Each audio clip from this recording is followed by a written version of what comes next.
हैदराबाद में Sindh employees alliance के सॾ ते सरकारी मुलाज़िमनि पारां मुतालबनि जी मञता लाइ एहतजाज जो सिलसिलो जारी आहे। मुलाज़िमनि पारां सिहत, तालीम ऐं रेवेन्यू समेत ॿियनि खातनि में कमु छॾ हड़ताल कंदे टोकन स्ट्राइक सां गॾु रोज़ानो जी बुनियाद ते रैलियूं कढी नारेबाज़ी करे एहतजाज कयो पियो वञे। सिंध एम्प्लॉइज़ अलायंस जे सॾ ते मुलाज़िमनि पारां शहबाज़ बिल्डिंग ऐं प्रेस क्लब साम्हूं एहतजाज कया विया, जंहिंमें औरत मुलाज़िमनि पिणु वॾे तादाद में शिरकत करे सख़्त नारेबाज़ी कई।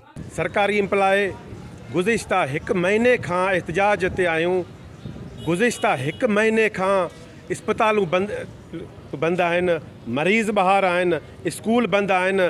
अफ़सोस, निहायत अफ़सोस, सिंध हुकूमत खे का ग़रीबनि जी परवाह कोन्हे, आवाम जी परवाह कोन्हे।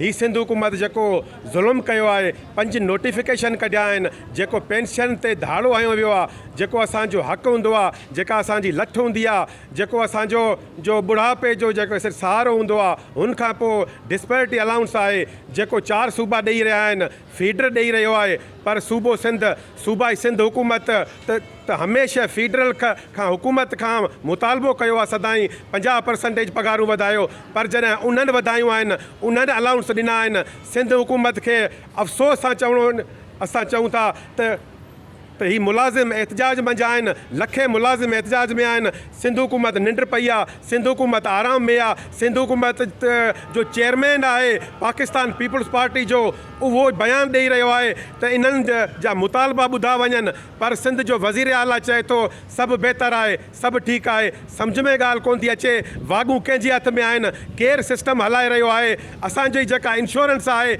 इंश्योरेंस जो न ला छा हूंदो आहे, इंटरनेशनल इंश्योरेंस इंसान खे अगरि का तकलीफ़ थी वञे त हुनखे वापसि मिले, या रिटायरमेंट में या हुनजो म्यूचुअल टाइम ख़तमु थिए तॾहिं वापसि मिले।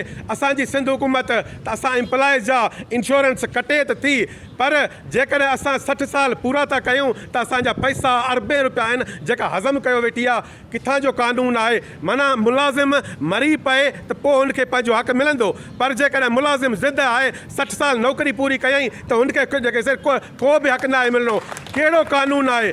इंटरनेशनल लॉ वञी ॾिसो, कानून वञी ॾिसो। ही 5 नोटिफिकेशन जेसीं ताईं वापसि न थींदा, डिस्पेरिटी अलाउंस जेसीं ताईं न मिलंदो, अलाउंस जो हाण 1 महीनो पहिरियां फीडर हाउस रेंट 50% वधायो आहे। ऐं सिंध हुकूमत हाणे सोरे, ऐं तव्हांखे हिकिड़ो सिंपल मिसाल ॾियां, 16 स्केल जो मुलाज़िम फीडर जो आहे हाउस रेंट 50,000 खणी रहियो आहे, सूबाई मुलाज़िम आहे 5,000 रुपया खणी रहियो आहे। किथां जो कानून आहे? किथां जो इंसाफ़ आहे? असां मुतालबो कयूं था त ही जेके लखे मुलाज़िम आहिनि, 40 डिपार्टमेंट आहिनि, उन्हनि मुलाज़िमनि खे पंहिंजा हक़ ॾिना वञनि। प्रॉब्लम जेकी आहे उसूली आहे। प्रॉब्लम जेकी आहे उहा इहा आहे त सैलरीड क्लास वारा जेका हक़ हलाल जी कमाई ते हलंदा आहिनि, उहा आहिनि इलाही परेशान। ऐं हुननि जी परेशानी परे करणु मां सम्झां पियो त हुकूमत जो कमु आहे, फ़र्ज़ु आहे।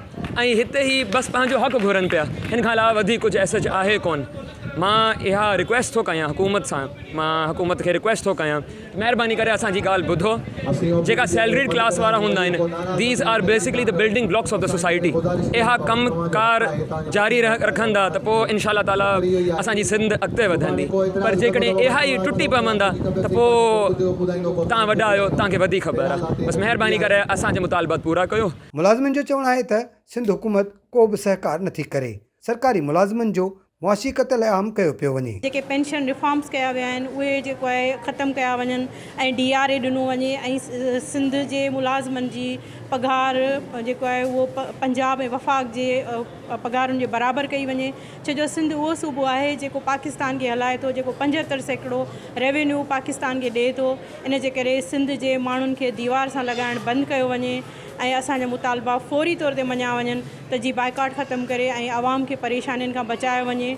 छो जो इस्पताल अहिड़ो शोबो आहे जिते माण्हू चाक न हूंदो आहे तॾहिं ईंदो आहे, ऐं इहे माण्हू जेके अॻे ई बीमार ऐं तकलीफ़ जे सबबु अचनि था, पर असां बि कंहिं तकलीफ़ जे सबबु खां बाइकाट करे वेठा आहियूं।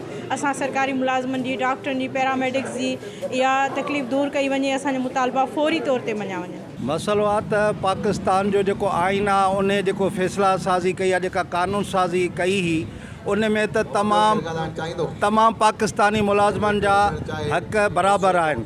ईअं न त पाकिस्तान जे हिकिड़े सूबे जो हिकिड़ो कानून आहे, पाकिस्तान जे ॿिए सूबे जो ॿियो कानून आहे। इहो जेको आहे सो कानून हिकिड़ो आहे।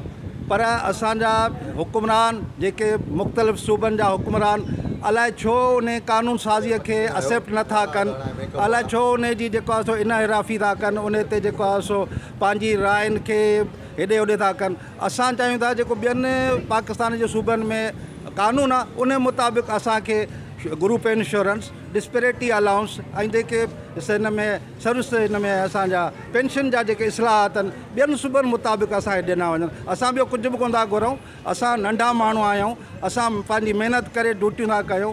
असां सां इहा नाइंसाफ़ी असां नथा चाहियूं त असां सां इहा नाइंसाफ़ी थिए, छो जो अॻ ई असां वटि महांगाई आहे, अॻ ई असां वटि असां में वॾी करप्शन पई हले। असां कहिड़ियुनि कहिड़ियुनि शयुनि खे फेस कंदासीं। लाज़मी असां वटि बचिड़ा आहिनि, कंहिंजूं शादियूं आहिनि, कंहिंजूं पढ़ायूं आहिनि, हिननि खे त को फ़र्क़ु नथो पए। हिननि जा त जेको आहे सो ॿार बि ॿाहिरि पढ़नि, घुमनि फिरनि, असांखां 400-500 मथे % पघारूं था खणनि। सो असां चाहियूं था महिरबानी करे ख़ुदा जेके असांजा अलाए 40-50 जेको आहे सो लख माण्हू आहियूं जेके असां एतिजाज पिया कयूं, असांजे एतिजाज जो नोटिस वठे। मुलाज़िमनि जो चवणु आहे त हू बिलावल हाउस साम्हूं भरपूर एहतजाज कंदा। खेनि जेतिरा ॾींहं उते वेहणो पियो त वेही रहंदा, तेसिताईं उतां न उथंदा जेसिताईं संदुनि समूरा मुतालबा तस्लीम न कया वञनि। सिंध एम्प्लॉइज़ अलायंस जे प्लेटफॉर्म ते हे तहरीक गुज़िरियल 2 महीननि खां जारी आहे ऐं तहरीक हाणे पंहिंजे फ़ैसिला कुन मरहले मां सिंध हुकूमत जो जेको रोज़ो आहे, जेको गोली खाई निंड पई आहे, उनखे जाॻाइण जो वक़्तु अची वियो आहे। कोशिशि कईसीं जाॻे पर नथी जाॻे। 6 अक्टूबर बिलावल हाउस जे ॿाहिरां लखे मुलाज़िम गॾु थींदा, औरतूं मर्द। उहो धरनो बिलावल हाउस जी चौरंगी रोड रस्ता सभु बंदि हूंदा। राति हुजे ॾींहुं हुजे रोड ते सुम्ही पवंदासीं। हिकु ॾींहं लाइ न, जेसिताईं मसइला हल न कंदा, जेसिताईं पेंशन रिफॉर्म्स जा नोटिफिकेशन वापसि न थींदा, DRA न ॾींदा, ग्रुप इंश्योरेंस न मिलंदो, तेसिताईं सी जी तहरीक जारी रहंदी। बिलावल भुट्टे जे हुकुम ते CM नोटिस न वरितो, हाणे बिलावल वारे हुकुम ते अमल कराइण 6 तारीख़ असां कराए वेंदासीं। मैं बताना चाहती हूँ गवर्नमेंट सिंध को कि हमारी पेंशन की कटौती, हमारे जितने अलाउंसेस आप जुल्म करने जा रहे हैं इसको बहाल करो। हमारे 16 ग्रेड से लेके 20 ग्रेड तक हमारे प्रमोशन वो बहाल करो।